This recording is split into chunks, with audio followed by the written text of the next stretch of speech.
বন্ধুগণ, আজকের অধ্যয়নে আমরা দেখব ষড়যন্ত্র, ঈর্ষা ও আশীর্বাদ, যাকব এবং দুই স্ত্রীর মহাযুদ্ধ। পৃথিবীর ইতিহাসে এমন এক পরিবারের কথা কি কখনো ভেবে দেখেছেন, যেখানে পবিত্রতা নয় বরং ঈর্ষা, ষড়যন্ত্র আর প্রতিযোগিতা ছিল নিত্যদিনের সঙ্গী? যেখানে সন্তান জন্ম দেওয়াটা কোনো আনন্দের বিষয় নয়, বরং টিকে থাকার লড়াই বা শ্রেষ্ঠত্বের মাপদণ্ড বা মল্লযুদ্ধ হিসেবে মানা হতো। আর যেখানে শ্বশুর আর জামাইয়ের মধ্যে চলছে বুদ্ধির এক চরম খেলা।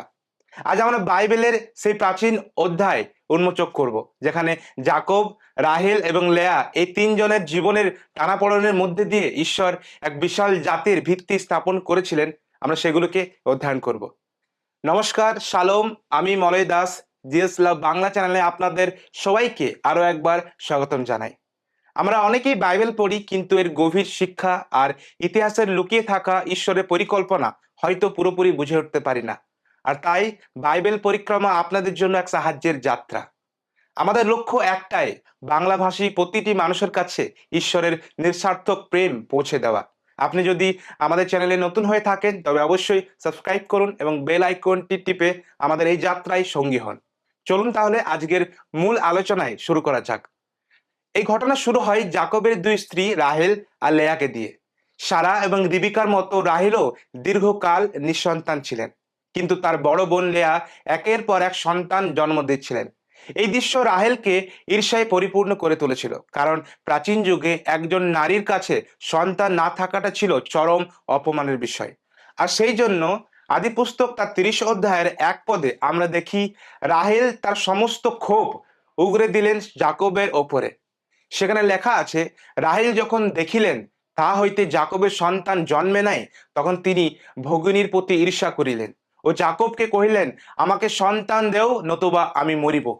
কিন্তু আমরা দেখি যাকব রেগে গিয়ে এক কঠোর সত্য মনে করিয়ে দিলেন রাহেলকে। সন্তান দেওয়ার ক্ষমতা মানুষের নয়, ঈশ্বরের। যা আদিপুস্তক তার 30 অধ্যায় 2 পদে আমরা দেখি। সেখানে লেখা আছে, তাহাতে রাহেলের প্রতি যাকবের ক্রোধ প্রজ্বলিত হইলেন।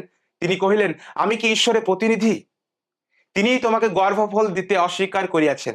তবে সেই সময়ে সামাজিক চাপ ছিল পাহাড় সমান। তাই রাহেল এক চরম পথ বেছে নিলেন। তিনি তার দাসী বিলহাকে যাকবের শয্যাসঙ্গী করলেন। উদ্দেশ্য একটাই, সারগেসের মাধ্যমে লেয়াকে টেক্কা দেওয়া। সারগেসের অর্থ হলো গর্ভ ভাড়া করা বা বিকল্প মাতৃত্ব। জন্ম দেওয়া সন্তানটি দাসীর নয়, বরং তার মালকিন রাহেল বা লেয়ার হতো। নিজের সন্তান হিসেবে তারা সেই সন্তানকে গ্রহণ করতেন। যেমনটা বাইবেলে বলা হয়েছে, যাতে সে আমার হাঁটুতে সন্তান প্রসব করে এবং তার মাধ্যমে আমারও পরিবার গড়ে ওঠে, যা আমরা আদিপুস্তক 30 অধ্যায় 3 পদে দেখি। এটি ছিল প্রাচীন রীতি এবং আমরা দেখি কি বিলহার গর্ভে জন্ম নিল দান ও নুপতালি। রাহেল ভেবেছিলেন তিনি যুদ্ধে জিতেছেন, কিন্তু এটি ছিল আসলে একটি ভাঙা পরিবারের করুণ পরিণাম। পরবর্তী অংশে আমরা দেখি লেয়ার পাল্টা চাল ও ম্যাড্রাক ফল বা দুদা ফলের রহস্য দেখি। লেয়া যখন দেখলেন যে তার গর্ভধারণ থেমে গেছে, তিনিও থেমে যাননি। তিনিও তার দাসী শিল্পাকে যাকবের কাছে পাঠালেন। জন্ম হলো গাদ ও আশের।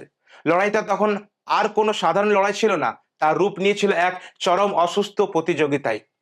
এরই মধ্যে একদিন লেয়ার ছেলে রুবেন মাঠ থেকে কিছু ম্যান্ড্রেক ফল বা যাকে দুদা ফল বলে তিনি নিয়ে আসেন।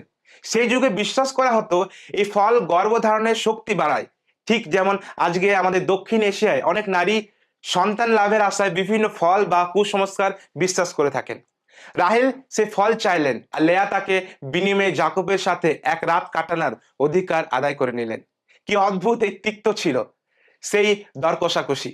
অথচ মজার বিষয় হলো, ম্যান্ড্রেক ফল নয় বরং ঈশ্বর লেয়ার প্রার্থনা শুনলেন এবং তিনি পঞ্চম ও ষষ্ঠ পুত্র ইসাখর ও সুবুলুন এবং এক কন্যা দিনাকে লাভ করলেন। এবং চতুর্থ অংশে আমরা দেখি যে অবশেষে রাহেলও জয় হয়, অর্থাৎ রাহেলের গর্ভে যোসেফের জন্ম হয়। এত তিক্ততার মাঝেও ঈশ্বর রাহেলকে ভুলে যাননি। আমরা দেখি আদিপুস্তক তার 30 অধ্যায় 22 পদে বলা হয়েছে, ঈশ্বর রাহেলের প্রার্থনা শুনলেন। অবশেষে তার কোলে এলো এক পুত্র সন্তান, যোসেফ। যোসেফ নামের অর্থ হলো বৃদ্ধি বা ঈশ্বর আরো দেবেন।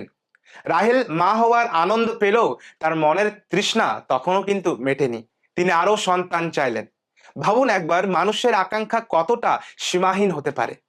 এর পরের অংশে আমরা দেখি 14 বছর পর জাকব তার পরিবার নিয়ে নিজ দেশে ফিরে যেতে চাইলেন, কিন্তু তার শ্বশুর লাবন জানতেন জাকবের উপস্থিতির কারণে ঈশ্বর তাকে আশীর্বাদ করেছেন। আর তাই লাবন তাকে আটকে রাখতে চাইলেন এবং বেতনের প্রস্তাব দিলেন। জাকব জানতেন লাবন কতটা ধূর্ত মানুষ ছিলেন, তাই তিনি এক জটিল শর্ত দিলেন। পালের মধ্যে যতগুলো চিত্র বিচিত্র ও ছোপযুক্ত আর কালো ভেড়া বা ছাগল হবে, সেগুলো হবে জাকবের। লাবন ভাবলেন পালের খুব সামান্য অংশই তেমন হয়, তাই তিনি রাজি হয়ে গেলেন। কিন্তু লাবন ওই দিনই সব চিত্র বিচিত্র পশু সরিয়ে ফেললেন, যাতে জাকব কিছুই না পায়। কিন্তু জাকবও পিছিয়ে ছিলেন না। তিনি পশুদের প্রজন্মের সময় এক বিশেষ কৌশল ব্যবহার করলেন। ডালপালা দিয়ে ডোরা কাটার দৃশ্য তৈরি করলেন, যার ফলে শক্তিশালী পশুরা সব চিত্র বিচিত্র শাবক জন্ম দিতে লাগলো। যদিও এটি ছিল মানুষের কৌশল, কিন্তু পালের রং পরিবর্তন করার ক্ষমতা ছিল একমাত্র ঈশ্বরের হাতে। আধুনিক জিন তত্ত্ব অনুসারে বাহ্যিক পরিবেশ বা লাঠির দৃশ্য দেখে পশুর সন্তানদের বৈশিষ্ট্য পরিবর্তন হওয়া অসম্ভব ব্যাপার। কিন্তু জাকবের এই কাজটি সম্ভবত তৎকালীন সময়ের কিছু লোকবিশ্বাস বা প্রচলিত কৌশলের প্রতিফলন বলতে পারি। বাইবেলের এই অংশে জাকবের এই ধরনের পদক্ষেপকে তার সমস্ত সম্পত্তির বৃদ্ধির উপায় হিসেবে দেখানো হয়েছে, যা আসলে ঐশ্বরিক কার্য হিসেবেও দেখা যেতে পারে। আমরা দেখতে পাই যে অযোগ্যদের প্রতি ঈশ্বরের অনুগ্রহ। পুরো ঘটনাটি বিশ্লেষণ করলে আমরা কি দেখি? লাবন ছিল এক ধূর্ত শোষক আর জাকব ছিল সুযোগ সন্ধানী। অথচ ঈশ্বর এই দুই ত্রুটিপূর্ণ মানুষের মধ্য দিয়েই তার পরিকল্পনা সফল করলেন। বাইবেলের এই অংশে আমাদের মনে করিয়ে দেয় যে ঈশ্বর পারফেক্ট মানুষ খোঁজেননি। তিনি জাকব, মথি বা পোলের মতো সাধারণ এবং অযোগ্য মানুষকে বেছে নিয়ে অসাধারণ কাজ করেন। মানুষের কুটিলতা বা ষড়যন্ত্র ঈশ্বরের আশীর্বাদকে থামাতে পারে না। ঈশ্বর যেমন প্রতিশ্রুতি দিয়েছিলেন যে আব্রাহামের বংশ বৃদ্ধি করবেন, তিনি সেই প্রতিশ্রুতি রক্ষা করছিলেন জাকবের মাধ্যমে। এমনকি এক বিশৃঙ্খল পারিবারিক বিবাদের মধ্য দিয়েও। আমাদের জীবনটাও হয়তো অনেক সময় জাকবের পরিবারের মতো জটিল, কিন্তু মনে রাখবেন অন্ধকার যতই গভীর হোক না কেন, ঈশ্বর আলো সেখানে পৌঁছাবেই। আজকের এই বিশ্লেষণ আপনার কেমন লাগলো কমেন্টে অবশ্যই জানান, এবং ভিডিওটি ভালো লাগলে শেয়ার করুন আপনার প্রিয়জনদের সাথে। এবং এমন আরো তথ্যপূর্ণ ভিডিও পেতে আমাদের চ্যানেল সাবস্ক্রাইব করুন, জিসাস লাভ বাংলা। দেখা হবে আগামী পর্বতে। ঈশ্বর আপনার সহবর্তী হন। জয় যিশু।